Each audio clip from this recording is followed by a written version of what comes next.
اور ساری چیزیں اس کے لیے اللہ نے مسخر کر دی. چاند اس کے لیے ڈیوٹی دے رہا ہے, سورج انسان کے لیے ڈیوٹی دے رہا ہے, جتنے بڑے بڑے جانور ہیں اللہ نے وہ انسان کے قبضے میں دے دیے. ہاتھی اس کے قبضے میں دے دیا, شیر اس کے قبضے میں دے دیا.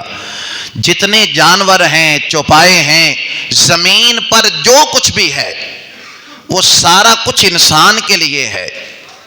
اب اگلی بات آپ نے سننی ہے, سارا کچھ کس کے لیے ہے؟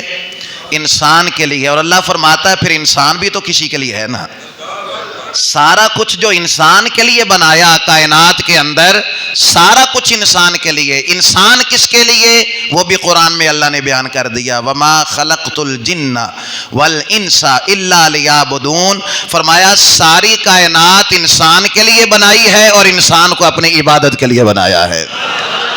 ساری کائنات انسان کے لیے بنائی. جانور بنائے تیری وفا کے واسطے, کھیتیاں سرسبز ہیں تیری غذا کے واسطے, چاند سورج ستارے تیری ضیاء کے واسطے.